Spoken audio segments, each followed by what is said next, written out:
It was a cold winter night, the kind that made even the streetlights look tired. The wind blew hard through the narrow streets, carrying bits of old newspaper and the faint smell of smoke from somewhere far off. In that small, forgotten part of the city, a man named David was locking up his garage after another long day. His hands were rough from years of fixing cars and his back ached from bending over engines that barely ran, but he never complained. He was used to hard work. It was what had kept him alive all these years. As he stepped outside, he pulled his jacket tighter around him and started walking toward his small house at the end of the block. That's when he saw them, two small figures huddled near the side of a closed grocery store. At first he thought they were stray dogs, but then he heard the sound of a child coughing. He stopped and looked closer. Two boys, thin as sticks, wrapped in torn clothes, their faces pale and tired. One of them had no shoes. David walked closer and spoke gently. "Hey there, you boys okay?" The older one looked up, startled. He looked around 10, maybe 11. The younger boy hid behind him, holding on to his sleeve tightly. The older one hesitated before answering, "We're fine, sir." But his voice shook and David could see their lips trembling from the cold. He could tell they hadn't eaten in a while. Their eyes had that hollow look that comes from hunger. He sighed quietly. He didn't have much himself. His fridge at home held little more than a few leftovers and a bottle of milk. But something in him couldn't walk away. He asked, "You got somewhere to go?" The older boy shook his head. "Our mom said she'd come back," he whispered, "but she didn't." Those few words hit David like a punch. He'd heard stories like that before. Kids left behind, families torn apart. He knew what it was like to be forgotten by the world. For a moment he stood there, unsure what to do, but then he looked at the younger boy, maybe 8 years old, shivering so hard his teeth chattered. That decided it. "Come on," David said. "You can't stay out here tonight." The boys hesitated, unsure if they could trust him. He gave them a small, reassuring smile and said, "I'm not gonna hurt you. You can sleep on the couch. Just one night, okay?" The older one finally nodded. They followed him down the dim street, walking quietly, heads down, as if afraid someone would stop them. When they reached David's house, he unlocked the door and turned on a small lamp. The place was old but clean. A few tools were stacked near the door and a half-fixed radio sat on the table. "Sit down," he said softly. "I'll find you something warm to eat." He went into the kitchen and warmed up a pot of soup. The smell filled the room and he saw the boys watching him carefully, eyes wide. When he placed the bowls in front of them, they didn't wait for permission. They dug in like they hadn't eaten in days. David sat across from them, watching quietly. The older boy paused for a moment and said, "Thank you, sir." David nodded.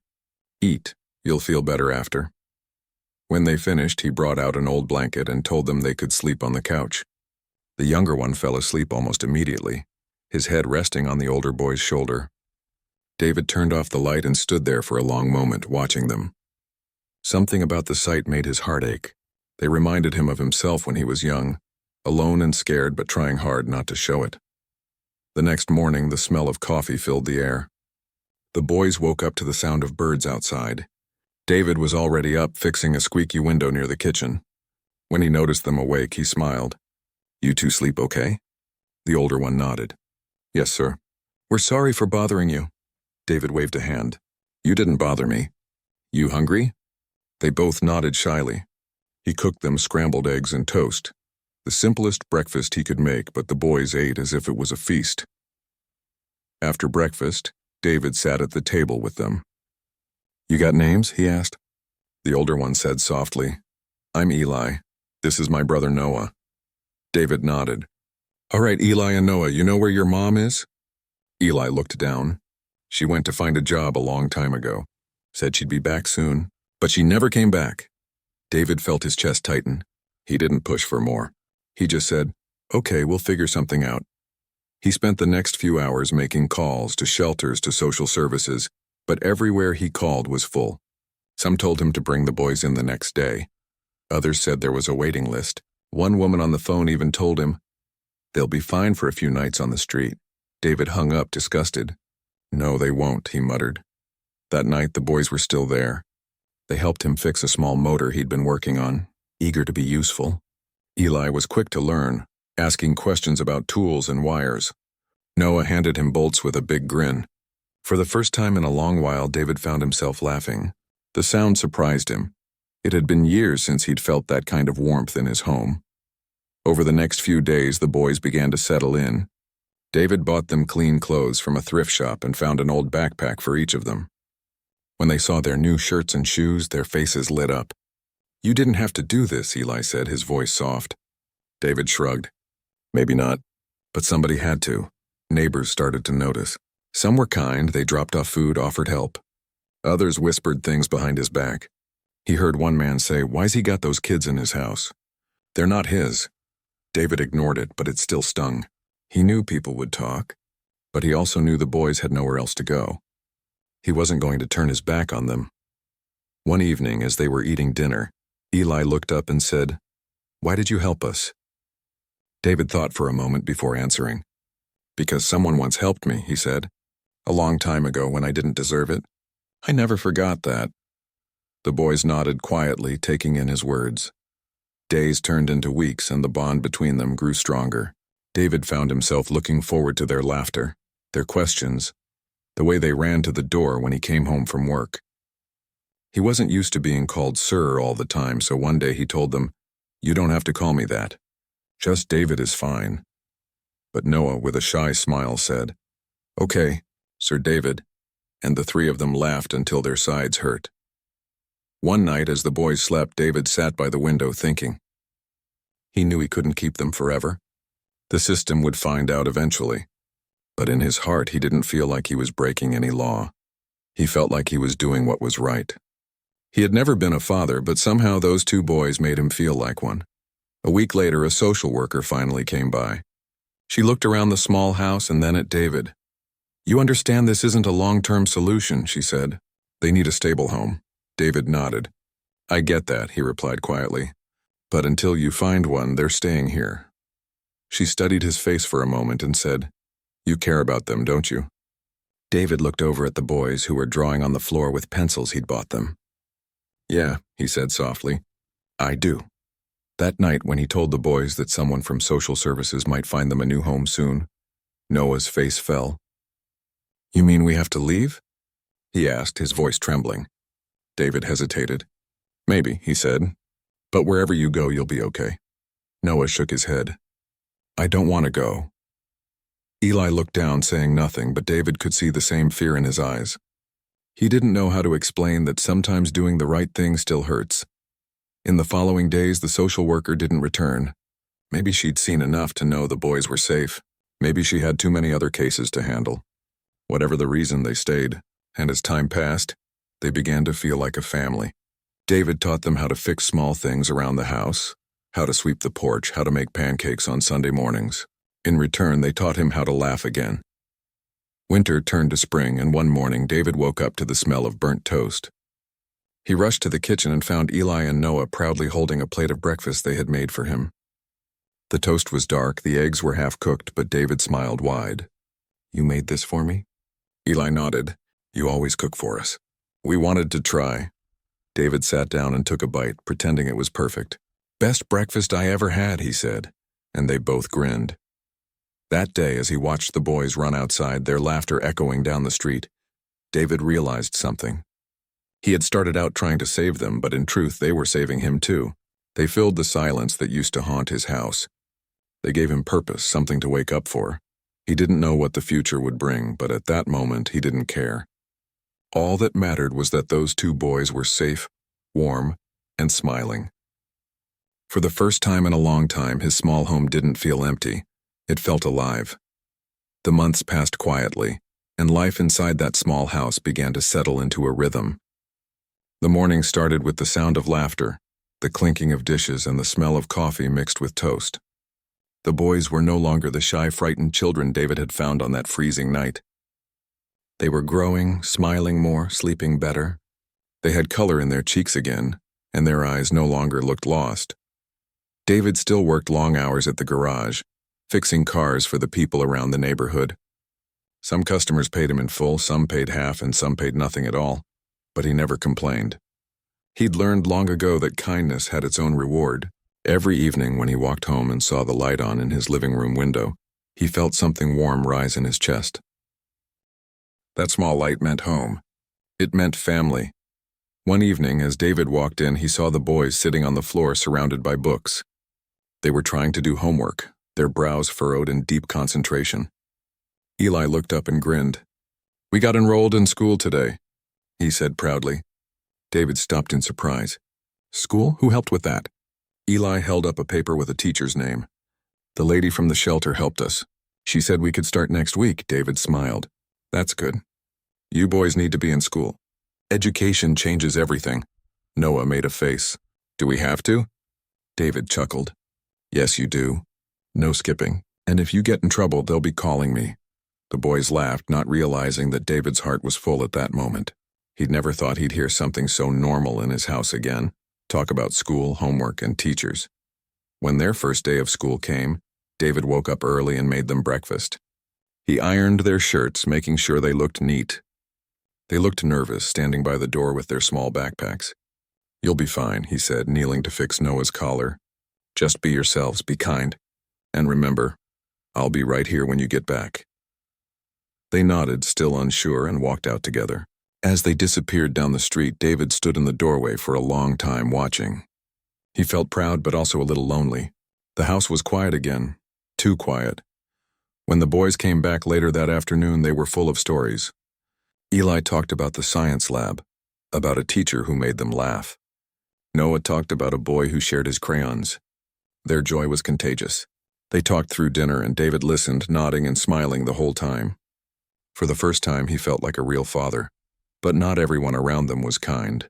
Some people in the neighborhood didn't understand. A few whispered things behind David's back. Why's he taking care of them? Those kids aren't his. Others made jokes that weren't funny. David ignored it, but he could feel the weight of their judgment. Once, when he went to pick up the boys from school, he noticed a group of parents staring. One of them whispered something, and the others laughed quietly. David's chest tightened, but he kept walking. He wasn't doing it for them. He was doing it for the boys. One night, Eli asked him quietly, "David, why do some people look at us like that?" David sighed. "Because people fear what they don't understand," he said softly. "But you don't let that change who you are. You keep your heart good. That's what matters." Eli nodded slowly, understanding more than his years should have allowed. Noah simply hugged David's arm and said, "You're our family, right?" David smiled, his eyes soft. "Yeah, kid. I guess I am." As months turned into years, they became just that, a family. They celebrated birthdays with small homemade cakes. They spent summers fixing old bicycles and taking long walks to the park. When Noah lost a tooth, David teased him about the tooth fairy and ended up slipping a coin under his pillow that night. It wasn't much, but the next morning Noah ran to him grinning wide. She came. The tooth fairy came. David laughed until tears filled his eyes. Eli, on the other hand, grew quieter as he got older. He was smart, too smart sometimes, and he worried about things most kids his age didn't. He'd sit by the window at night thinking. One evening, David sat beside him. "Something on your mind?" he asked. Eli hesitated. "I was just thinking, what happens when we grow up? Will we have to leave?" David took a deep breath. "Someday, yeah. You'll grow up and you'll have your own life. That's how it's supposed to be. But you'll always have a home here, always." Eli nodded, but David could see that the thought of leaving scared him. Money was always tight. Some weeks, the garage didn't bring in enough. David skipped meals sometimes so the boys could eat properly. He hid it well, smiling through the hunger, pretending he wasn't tired. He didn't want them to feel guilty. But even in hard times, their little home stayed warm with laughter. One winter, the heater broke. The house turned cold overnight, and they all had to wear extra layers. David worked late in the garage trying to fix an old part that could save them some money. When Eli saw him shivering, he brought out all the blankets in the house and made a fort in the living room. "We can sleep here together," he said. "It's warmer if we stay close." So that night, the three of them slept under a pile of blankets telling stories until they fell asleep. David didn't say it out loud, but that night, despite the cold, he felt warmer than he had in years. As time passed, the boys grew taller, their voices deeper. They were no longer those small, scared children. They were teenagers now, full of dreams and stubborn opinions. David taught them about honesty, hard work, and kindness. "Never let the world make you bitter," he'd say often. Even when people treat you unfairly, choose to be better. Eli took that to heart. He studied hard, always trying to make David proud. Noah was more playful, often getting into small trouble.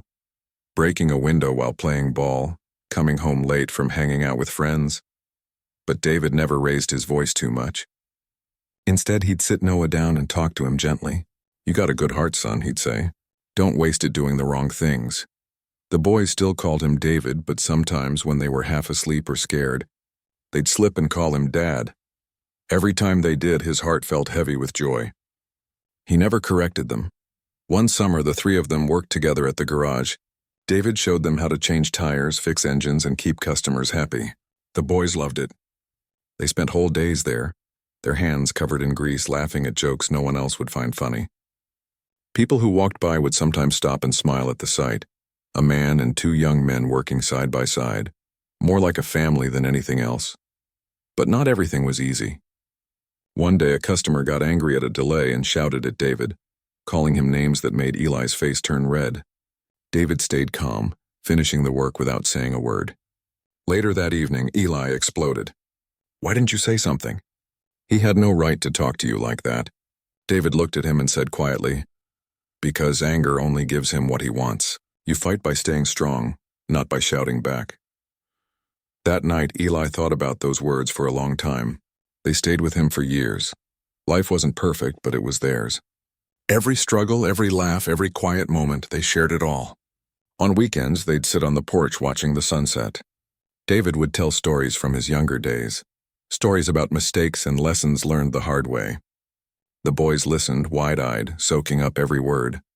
Sometimes, when the stories got heavy, David would pause and say, "Don't be like me. Be better than me." And they'd promise they would. Years later, when Eli graduated high school, David sat in the back row of the small ceremony, wearing his only suit. He clapped the loudest when Eli's name was called. Noah waved from beside him, cheering. When it was over, Eli ran straight to David and hugged him tightly. "I did it," he said. David's eyes glistened as he patted his back. "I know you did, son. I knew you would." That night, they celebrated at home with a small cake and soda. It wasn't fancy, but it felt perfect. David looked across the table at the two boys he'd raised and thought about that cold night years ago when he'd first seen them on the street. If someone had told him then that they'd become his family, he wouldn't have believed it. But now, watching them laugh and argue over who got the last piece of cake, he realized that life had given him something he never thought he'd have, a purpose.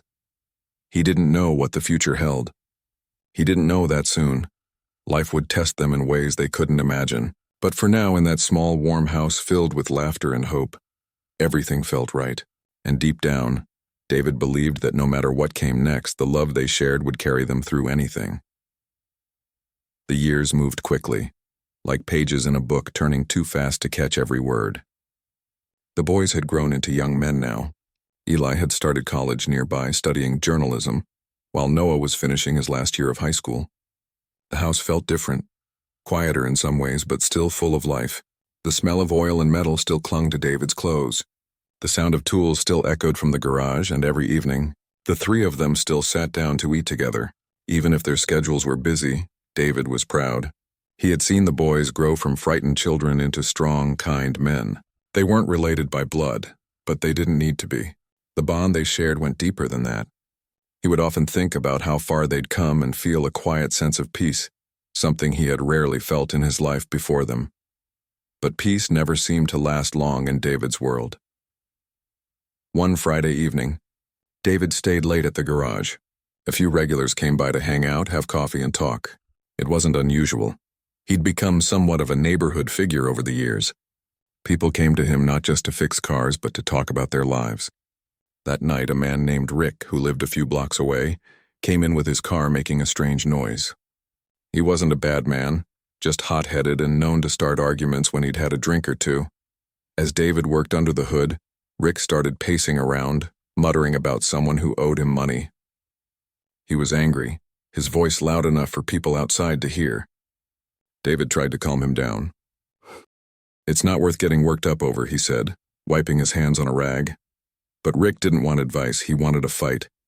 He shouted, cursed, and threw a wrench onto the floor. David picked it up and said quietly, Go home, Rick. Sleep it off. Rick stormed out, slamming the door so hard it rattled the windows. David sighed. He didn't think much of it. He cleaned up and closed the shop a few minutes later, not knowing that the next day would change his life forever. The next morning, David was woken by loud knocking on his door. When he opened it, 2 police officers stood there. One of them asked, "Are you David?" He nodded, confused. The officer said, "You need to come with us." Before he could ask why, they turned him around and handcuffed him. The cold metal against his wrists made his heart pound.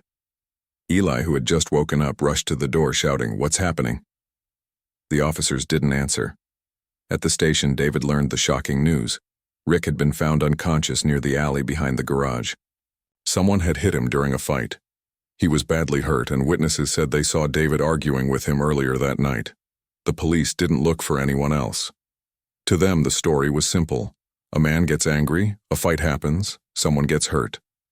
They didn't care about the truth David tried to explain. "I didn't touch him, I told him to go home." But they barely listened. Within hours, the local news had already run the story.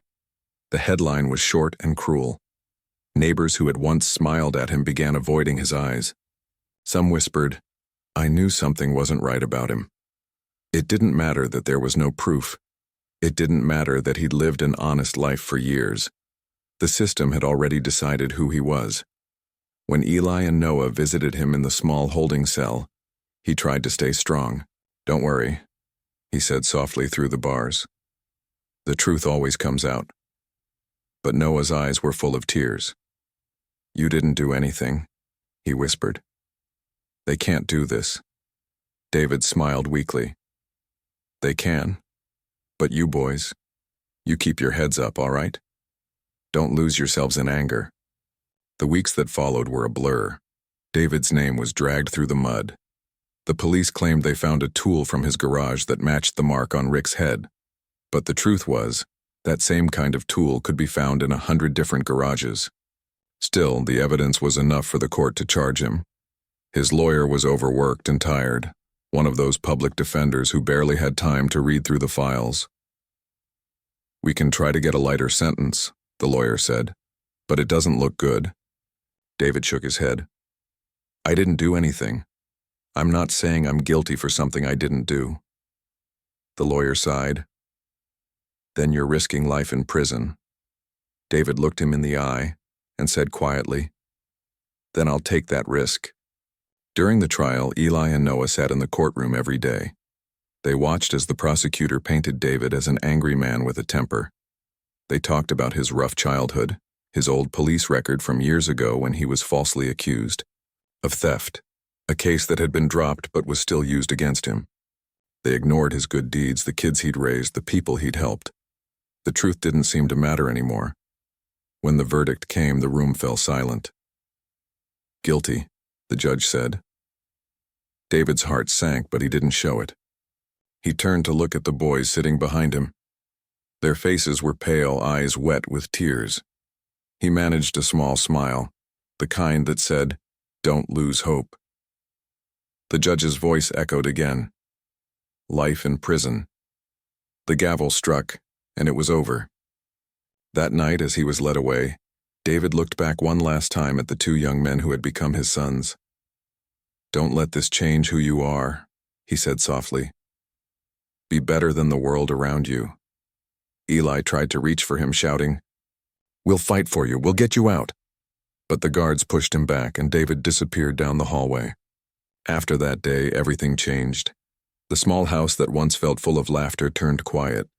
The garage stood closed, dust settling on the tools. The neighbors who once stopped by stayed away, some out of guilt, some out of fear. But the boys didn't give up. They wrote letters, they visited, they spoke to anyone who would listen. Still, most doors stayed shut.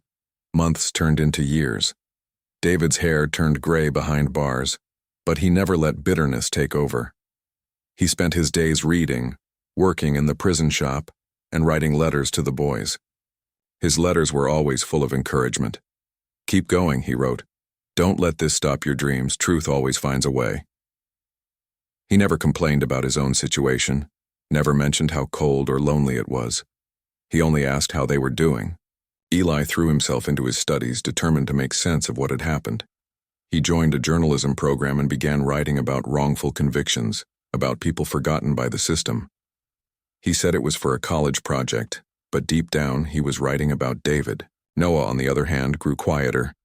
He started studying law after high school, not because he wanted to be a lawyer at first, but because he couldn't stand seeing injustice go unanswered. Every night, he'd read legal books and think, I'll find a way to bring him home. They visited David every month. Even when money was tight, they never missed a visit. Each time, David would greet them with that same calm smile, his eyes filled with pride.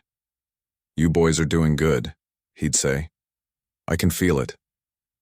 They'd sit for hours, talking about everything and nothing, about the world outside, about old memories, about the time Noah burned breakfast or the time Eli fixed his first car. For a while, those conversations made them forget the bars between them. But when visiting hours ended, the pain always returned. Walking out of the prison gates felt like leaving a piece of themselves behind. On the drive home, they'd sit in silence, both lost in their own thoughts. The injustice of it all burned in their hearts, but so did the memory of David's strength. He had taught them to stay kind even when the world was cruel, to keep believing even when everything seemed impossible. And so, they did. One night after another long day at school, Eli looked at Noah and said, "We can't just keep waiting. We have to do something." Noah nodded. "Then we start. We find out what really happened." That was the moment everything changed again, the moment their fight for truth truly began. The day Eli and Noah decided to fight for David, they didn't know how hard it would be. They were young, determined, and full of anger and hope at the same time. Every night they sat at the small kitchen table that had once been full of laughter, spreading out papers, legal books, and old news clippings. The boys, now young men, were determined to find the truth, and nothing could stop them. Eli had a notebook full of articles he had written for college assignments, some about injustice, some about wrongful arrests. Noah had stacks of law books he had borrowed from the library, highlighting sections that might help their father figure. They called him Dad in private, though in public they called him David. It felt strange trying to combine the roles of son and lawyer, journalist and student, but they knew they had to do it. Their first step was to gather old evidence. Eli started by contacting reporters who had covered the original story. Many of them remembered only bits and pieces, or claimed the files had been lost.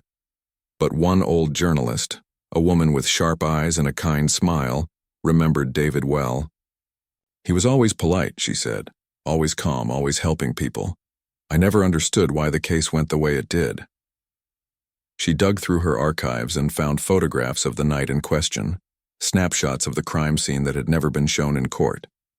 Eli scanned every detail carefully, knowing that even the smallest clue could matter. Noah focused on the police reports. Some were missing, some were contradictory. Witness statements didn't match, and a few people who had been listed as key witnesses couldn't be found. Noah spent long nights reading the reports, underlining names and times, looking for inconsistencies. He had learned early that details mattered, that a single mistake could change everything, and the reports were full of mistakes. Witnesses had been coerced into statements, times didn't line up, and evidence was mishandled. It was like looking at a puzzle with half the pieces broken, but Noah was determined to make it whole. They also spoke to neighbors who had seen what happened that night. Many were afraid to talk at first, worried about trouble with the police. But when Eli and Noah explained that they only wanted the truth, some began to open up. An elderly woman who lived 2 blocks away remembered seeing a man leaving the alley behind the garage. Not David, but someone else entirely. She had never come forward because she didn't want to get involved. Her memory was clear, and her testimony was strong. For the first time in years, the boys felt hope. Months passed, and their work slowly built momentum. They made phone calls, sent letters, and contacted advocacy groups that helped people who had been wrongly convicted. Some doors slammed in their faces, some ignored them completely, but they never gave up. Every setback made them more determined. Every no only fueled their desire to find justice. They had learned from David's example. The world might be unfair, but giving up was never an option. One evening, after a long day of research, Eli said, "Noah, look at this." He pointed to a statement in one of the old reports. A witness, under pressure from the police, had signed a statement that clearly didn't match what actually happened. Noah leaned over and read it carefully. "This could change everything," he whispered. They knew they needed a lawyer to submit this as evidence. They had learned the hard way that the legal system didn't always care about truth unless someone could fight for it in court. They found a lawyer willing to take the case, a retired attorney who had fought wrongful convictions for years. He agreed to review all their findings and file a motion to reopen the case. It was slow, painstaking work. Every letter, every petition, every phone call mattered. And every time they hit a dead end, they reminded themselves of David's words. Don't let the world make you bitter. Be better. Meanwhile, David in prison felt their efforts even though he didn't fully understand how far they had gone. His letters became longer, filled with advice and encouragement. "I hear you're still fighting," he wrote to them one day. "I know it's hard, but keep going. I'm proud of you. Remember, truth has a way of showing itself even when it seems impossible." The case slowly gained attention. A small local news outlet picked up the story. 2 young men fight to free the man who raised them. Readers were captivated by the story of David taking in 2 homeless children and being punished years later for a crime he didn't commit. People donated money to help the brothers with legal fees, and some even came forward with new information they had kept quiet all those years. Eli and Noah worked tirelessly. They drove to other cities to track down witnesses, interviewed old neighbors, and even found a man who had been involved in a fight that night but had never been questioned. His confession, when it finally came, was a bombshell. He admitted that he had attacked Rick and that David had nothing to do with it. The confession was detailed, with dates, times, and evidence to support his story. It was exactly what they had been searching for all along. When their lawyer submitted all the new evidence, the court finally agreed to reopen the case.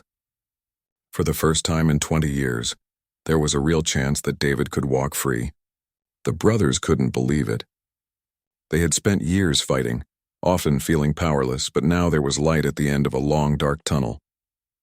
During the weeks leading up to the hearing, Eli and Noah spent every free moment preparing. Eli wrote articles documenting the injustice, showing the flaws in the investigation and the bravery of the brothers in seeking the truth. Noah reviewed every legal document, making sure nothing was overlooked. They met every day at the same kitchen table they had grown up around, papers scattered everywhere, their faces tired but determined. David, in prison, waited quietly. He had learned patience over the years, though it hadn't been easy. Every letter from the boys lifted his spirits, and every visit reminded him that he was not alone.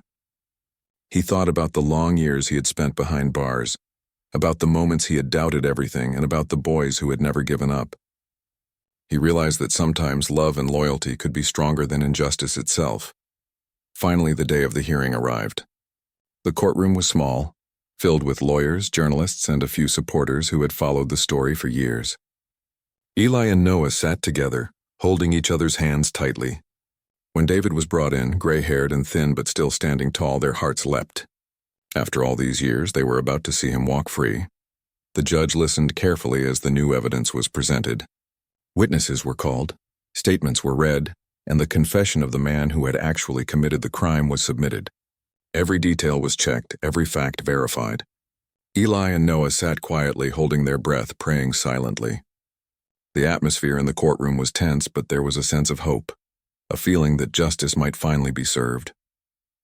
Hours passed. Finally, the judge leaned back and spoke. After reviewing the new evidence, it is clear that David was wrongfully convicted. His conviction is overturned, and he is to be released immediately. The words hung in the air like a miracle. Eli and Noah gasped, tears streaming down their faces. The weight of 20 years of pain and struggle seemed to lift in an instant. David, hearing the words, felt a rush of emotion he had not felt in decades. He looked at the 2 young men he had raised, now grown, and smiled. "You did it," he whispered. Eli shook his head, choking back tears. "We just told the truth," he said. "You taught us how." Noah hugged him tightly. "We never gave up," he said simply. As David walked out of the courthouse, the sunlight hit his face for the first time in years. He breathed deeply, feeling the air on his skin, the warmth on his face. The world felt different now, brighter, full of possibilities. Eli and Noah stayed close, guiding him, holding his hands. For the first time in 20 years, David was free. The media swarmed them, but David paid little attention. He only wanted to go home to the house that had been quiet for too long. He wanted to sit at the kitchen table, hear the boys laugh, and feel the warmth of a family that had never abandoned him. On the drive home, Eli looked at David and said, "We did it." David smiled. "No," he said softly. "We all did it, together." Noah nodded, squeezing his hand. "We promised we'd fight for you. We meant it." That night, back in their small house, they sat together at the kitchen table. The old oven still worked. The familiar smell of home filled the air, and the three of them sat quietly, savoring the moment. No words were needed. They had been through so much, and yet here they were, together again. David looked at the boys, his sons, in every sense that mattered. "It's been a long fight," he said. "But we made it." Eli smiled and Noah grinned. "We knew you could never give up," Eli said. David laughed quietly. "I didn't have to. You two never let me." For the first time in a long time, there was peace. The injustice that had stolen 20 years of David's life had been corrected. The love, loyalty, and determination of two boys who had once been homeless had saved the man who had saved them, and as they sat there together, they knew that nothing could ever break the bond they shared. The sunlight that morning felt different. It was warmer, softer, as if the world had waited for this day to arrive. David stepped out of the courthouse and took a deep breath, letting the fresh air fill his lungs. For 20 years, he had been trapped behind cold, unforgiving walls, separated from the life he had built, from the boys he had raised, and now finally he was free. Eli and Noah were there, just as they had promised. Their faces were wet with tears, but their smiles were wide and unstoppable. They ran to him, arms open, and David pulled them into a hug so tight it seemed to erase the years of pain. "I can't believe this is real," David whispered, his voice trembling. Eli shook his head, laughing through tears. "It is real, Dad. We did it." Noah nodded. "We never stopped believing." The drive home was quiet at first. David didn't speak. He simply looked out the window, seeing the world he had missed for so long. The streets looked the same, yet everything felt different. Trees seemed taller, the sky brighter, and the sounds of the city, once harsh and unforgiving, now felt alive, full of hope. When they arrived at the small house that had been waiting for him all these years, David paused at the door. Dust covered the steps, and the porch swing had faded from years in the sun, but it didn't matter. This was home.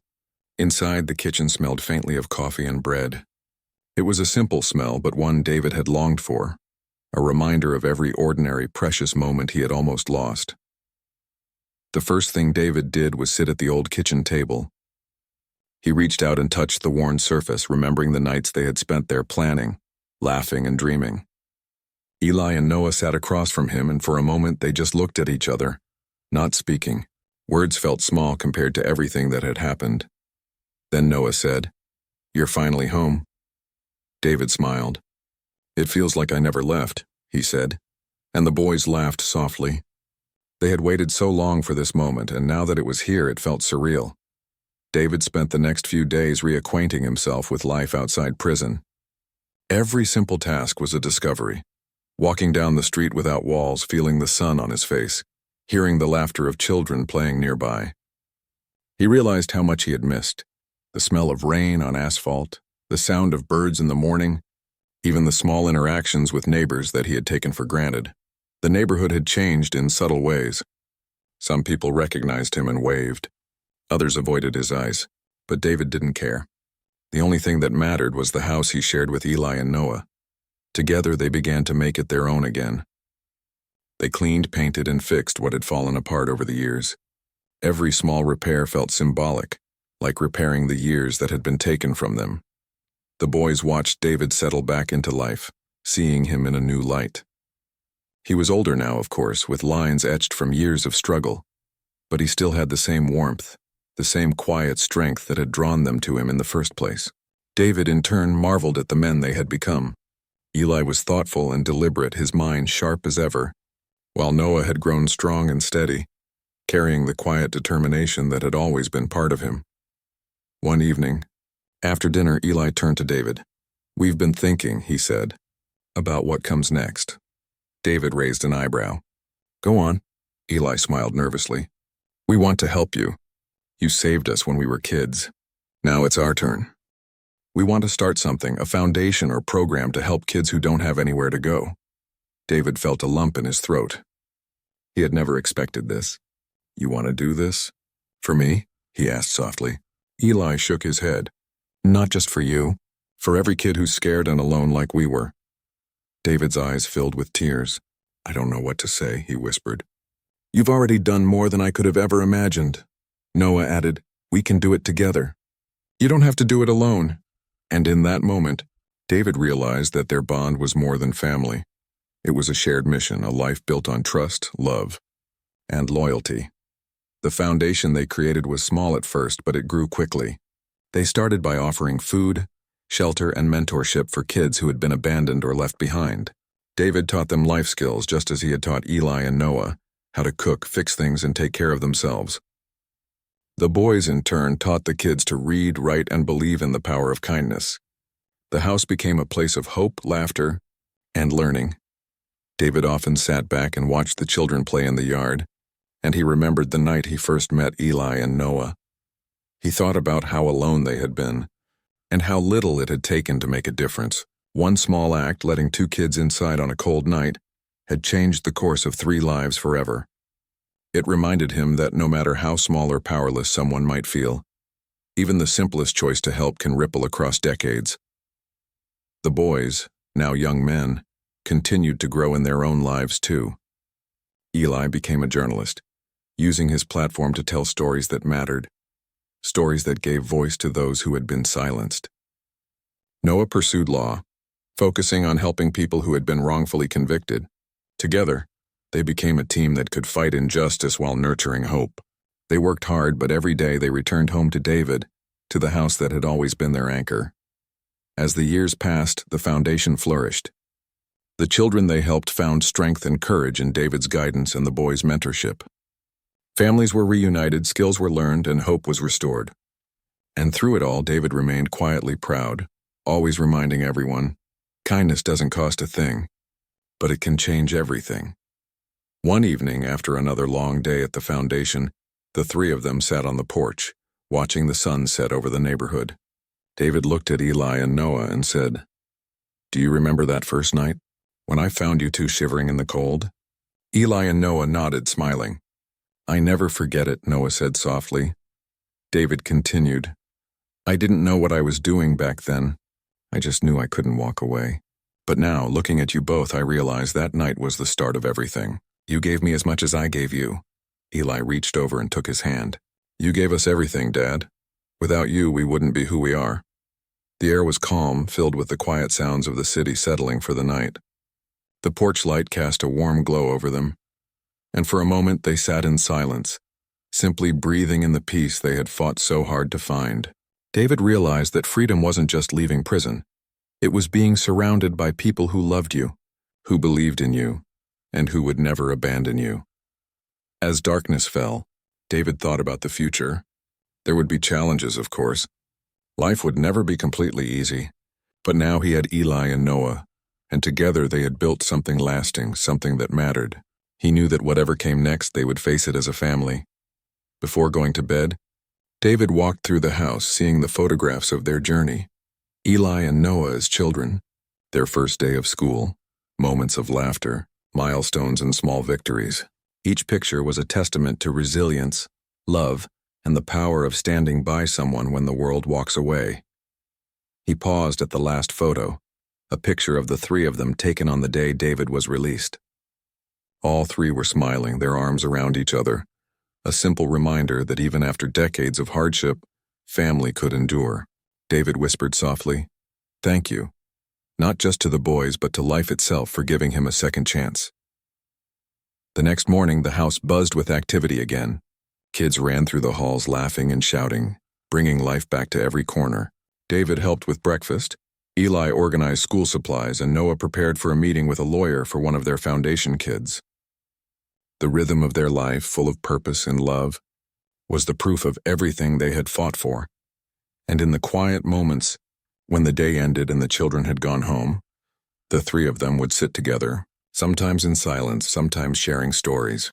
David would often remind them, no matter what happens, love is stronger than hate, and family is stronger than fear. Years later, Eli wrote a book about their journey, chronicling the story of how two homeless kids grew up to save the man who saved them. Noah continued his work in law, ensuring that others would not suffer the way David had. And David, now older and wiser, continued to guide, mentor, and love, knowing that their bond had weathered storms that most people could never imagine. The story of David. Eli and Noah became more than a tale of survival. It became a story of hope. A story showing that even in the darkest moments, human kindness, loyalty, and courage can change lives. A story proving that family isn't just blood. It's the people who stand by you when the world walks away. And in that small house, filled with laughter, love, and the quiet pride of a family reunited, David finally felt whole. The world had taken so much from him, but it could never take the love that had grown from one simple act of kindness. And as he looked at the two young men who had once been lost and afraid, he knew that life, though unpredictable and often cruel, had a way of rewarding those who never gave up on each other. They were together. They were free. And for the first time in 20 years, everything felt right.